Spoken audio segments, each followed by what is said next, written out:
Hello Jain, मेरे साथी, स्वागत है आपका। आज हम पढ़ने जा रहे हैं साइंस की जो सीरीज चल रही थी उसमें फिजिक्स का नेक्स्ट टॉपिक है दाब।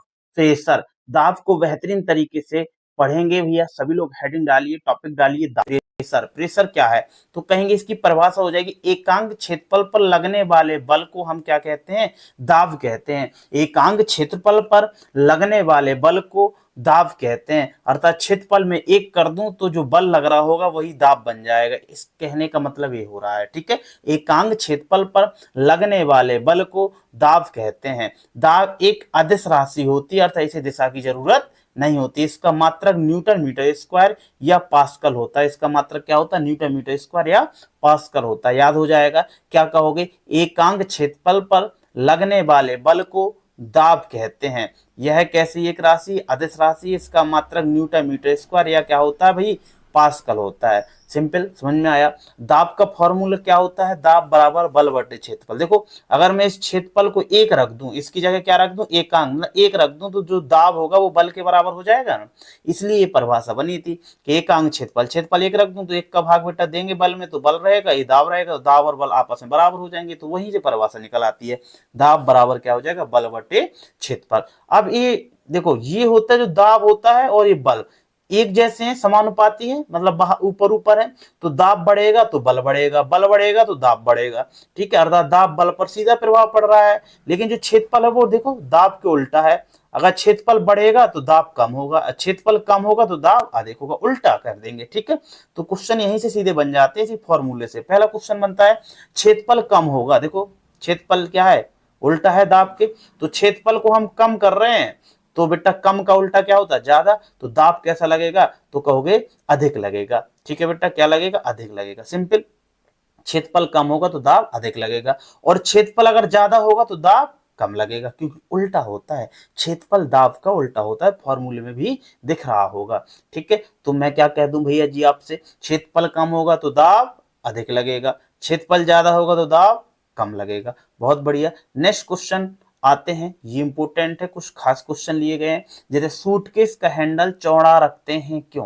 क्या रीजन होता है? सूटकेस का हैंडल चौड़ा रखते हैं तो बेटा इसलिए रखते हैं क्योंकि क्षेत्रफल बढ़ जाएगा, और क्षेत्रफल जैसे ही बढ़ेगा तो बेटा दाब क्या लगेगा? दाब बताओ। क्षेत्रफल ज्यादा, दाब कैसा लगेगा? कम लगेगा। क्षेत्रफल अगर आपका भैया ये मान लो ये क्षेत्रफल है, और ये क्षेत्रफल को मैंने क्या कर दिया? ज्यादा कर दिया, तो इस पर जो दाब होगा वो कैसा होगा बेटा? कम होगा। कैसा होगा? दाब कम। क्षेत्रफल कैसा हो गया? ज्यादा। क्षेत्रफल ज्यादा तो दाब कम। ठीक है, ये क्योंकि क्षेत्रफल दाब का क्या होता है? उल्टा। कर लोगे भैया। इसलिए क्या करते हैं, सूटकेस का हैंडल चौड़ा बनाया जाता है ताकि क्षेत्रफल बढ़ जाए। क्षेत्रफल ज्यादा बढ़ जाएगा तो भैया दाब कैसा लगेगा? कम लगेगा। और जब दाब कम लगेगा तो हाथों में चुभन हमें क्या होगी? कम होगी। क्योंकि मैंने अभी बताया होगा कि जो दाब होता है उसको हम अपनी भाषा में क्या कर सकते हैं? चुभन से याद कर लेंगे। अर्थात क्या कह देंगे? हाथों में चुभने लगता है। अगर दाब जैसे ही अधिक हो जाएगा तो किसी भी जगह पर वो क्या होगी? वो वस्तु चुभने लगेगी, ज्यादा गड़ने लगेगी। अर्थात क्या हो जाने? अंदर घुसने लगेगी, हाथों के अंदर, जमीन के अंदर। समझ गए? दाब अधिक होने पर। ठीक है, तो अगर अगर ऐसा ना करेंगे तो हैंडल आपको चुभेंगे, हाथों में चुभेंगे तो दिक्कत होगी। तो इसलिए कहते हैं सूटकेस का हैंडल चौड़ा रखते हैं। क्यों? दाब कम करने के लिए। समझे? अगला क्या है? कील नुकीली की जाती है क्यों? तुमने कील देखी हो बेटा, यहाँ पर नुकीली होती है, यहाँ थोड़ा सा क्या होता है? मोटा होता है, इस प्रकार से बनाई। तो ये नुकीली क्यों होती है यहाँ पर कील? बताइए। तो वो पूछता है कि भैया यहाँ पर कील नुकीली क्यों होती है? तो भैया यहाँ का क्षेत्रफल क्या हो रहा है? क्षेत्रफल कम, और क्षेत्रफल कम तो दाब कैसा होगा? ज्यादा। और दाब जैसे ही ज्यादा होगा तो वो चुभने लगेगी। चुभने का मतलब जल्दी ही अंदर गड़ जाएगी। तो कहते हैं कील नुकीली क्यों होती है? तो हम कहेंगे दाब बढ़ाने के लिए। किस लिए बेटा? दाब बढ़ाने के लिए कील नुकीली की जाती है। क्यों?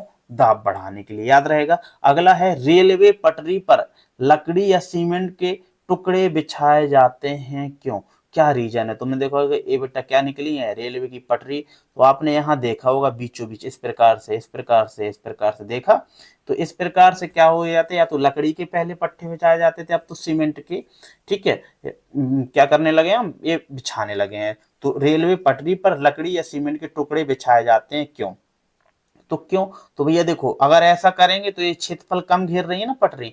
अभी क्षेत्रफल कम घेर रही है तो हमारा दाब ज्यादा लगेगा, और दाब जैसे ही ज्यादा होगा तो ये गड़ जाएंगी, अर्थात पता चला जमीन के अंदर ही घुस जाए, हमारी ट्रेन ही न चल पाए, तो इसके क्षेत्रफल को इसको क्षेत्रफल हम बढ़ाएंगे, जैसे क्षेत्रफल बढ़ाएंगे तो दाब क्या हो जाएगा, कम हो जाएगा, और दाब कम हो जाएगा तो जमीन के अंदर नहीं जा पाएंगे अच्छे से, मतलब बाहर ऊपर रह जाएंगे। ठीक है, तो कह देंगे बेटा किस लिए, तो दाब को कम करने के लिए। रेलवे पटरी पर लकड़ी या सीमेंट के टुकड़े बिछाए जाते हैं, क्यों, तो दाब कम करने के लिए। समझ गए। अगला क्या है, बांध के नीचे की दीवारें मोटी क्यों बनाई जाती हैं, इंपोर्टेंट है।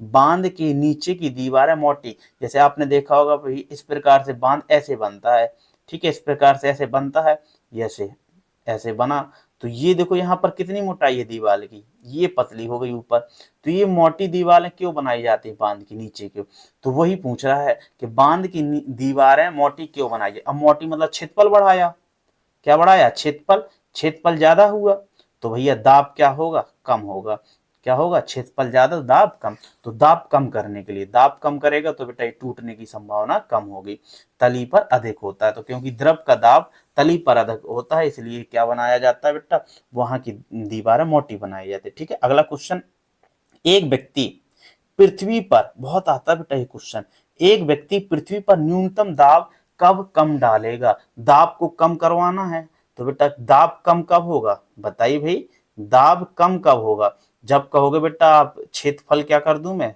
क्षेत्रफल ज्यादा कर दूं, बोलो, तो दाब कम कब होगा, जब क्षेत्रफल, तो एक व्यक्ति क्षेत्रफल कब ज्यादा घेरेगा, जब वो लेट जाएगा, तो एक व्यक्ति पृथ्वी पर न्यूनतम दाब कब कम डालेगा, तो कहेगा जब वो लेटा होगा, जब वो है लेटा होगा, और दाब अधिक कब डालेगा, अधिक दाब कब होगा, तो भैया क्षेत्रफल क्या करना पड़ेगा, कम करना पड़ेगा, क्षेत्रफल कम क्या होगा, जब वह एक पैर से खड़ा होगा, सबसे कम क्षेत्रफल तभी तो घेरेगा, तो एक व्यक्ति पृथ्वी पर न्यूनतम दाब कब कब कम डालता है, तो जब लेटा होगा, और अधिकतम दाब कब डालता है, जब वह एक पैर से खड़ा होगा।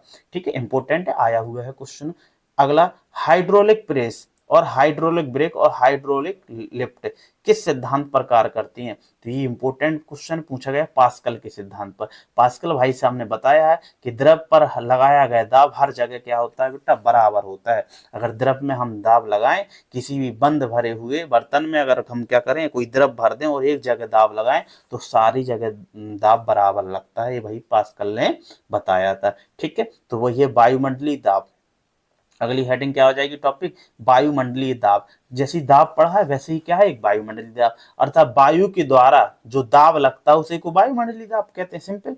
ठीक है, तो हवा के द्वारा लगाया गया दाब क्या कहलाता है, वायुमंडलीय दाब कहलाता है। इसका एसआई मात्रक एक बार होता है, एक बार बराबर 10⁵ newton metre square, 10⁵ newton metre square, समझ गए। हाँ भाई, अब क्या आता है बैरोमीटर, ये बैरोमीटर क्या होता है, बैरोमीटर से हम मौसम का अनुमान लगाया जाता है, यही वायुमंडलीय दाब को मापता है। तो क्वेश्चन आता है वायुमंडलीय दाब का एसआई मात्रक एक बार, वायु के द्वारा लगाया गया दाब वायुमंडलीय दाब एक बार बराबर 10⁵ न्यूटन मीटर स्क्वायर, और बैरोमीटर क्या है, इसी वायुमंडलीय दाब को मापने के लिए जिस यंत्र का प्रयोग किया जाता है उसे बैरोमीटर कहते हैं।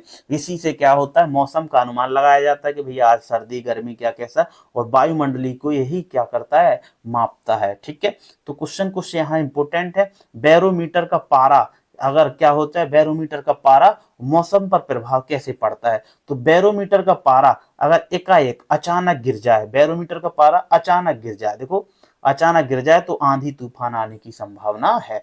इसी से बता दिया जाता है कि भाई समझ जाओ, थोड़ा सा समस्या ऐसी ऐसी हो रही है।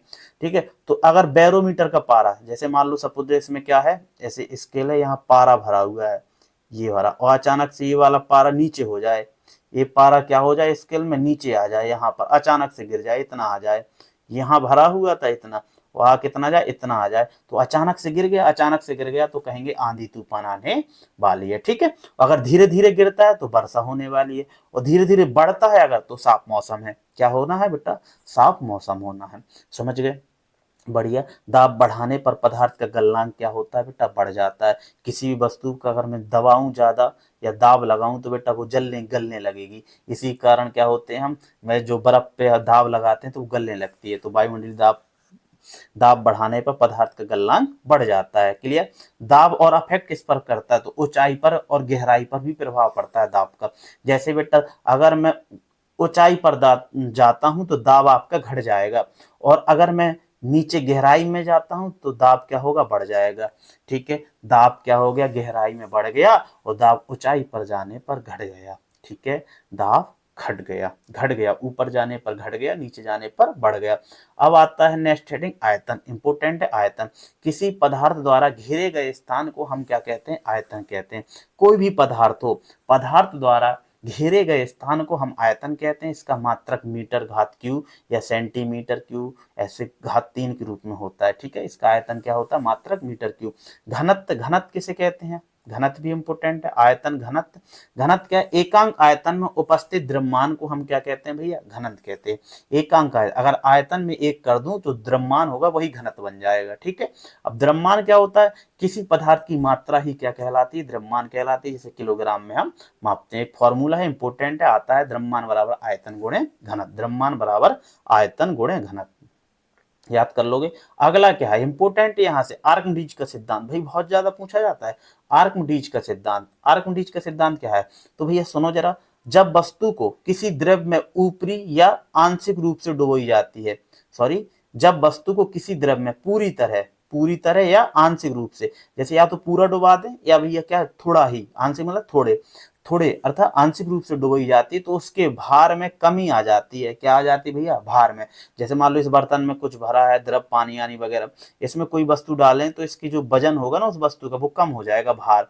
ठीक है, तो वही कह रहा है, जब वस्तु को किसी द्रव में पूरी तरह या आंशिक रूप से डुबोई जाती तो उसके भार में कमी आ जाती है। भार में यह आभासी कमी वस्तु पर हटाए गए द्रव के भार के बराबर होगा। मान लो जितनी कमी आ रही हो तो उसने द्रव में जितना हटाया होगा ना, द्रव ने क्या होगा, भार हटाया होगा, तो वो उतनी ही के बराबर होगा। ठीक है, कर लोगे, इंपोर्टेंट है। जब जब वस्तु को किसी द्रव में पूरी आंशिक रूप से डुबोई जाती है तो उसके भार में कमी आ जाती है। भार में यह आभासी कमी वस्तु द्वारा हटाए गए द्रव के भार के बराबर होती है। वस्तु द्वारा हटाए गए द्रव के भार के बराबर होती है। इसी इसी सिद्धांत प्रकार क्या करती है, दुग्ध मापी अर्थात दूध को मापने के लिए, और हाइड्रोमीटर इसी सिद्धांत प्रकार करता है। आर्किमिडीज के सिद्धांत पर पूछा गया है। अगली हेडिंग क्या पड़ेगी आपकी, पृष्ठ तनाव। पृष्ठ तनाव क्या है, तो द्रव के पृष्ठ पर लगने वाला पृष्ठीय बल क्या कहलाता है, पृष्ठ तनाव कहते हैं।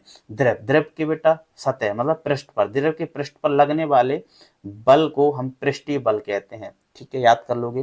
पृष्ठ तनाव, ताप बढ़ने पर पृष्ठ तनाव कम होता है। इंपोर्टेंट है, ताप बढ़ाने पर पृष्ठ तनाव क्या होता है, कम होता है।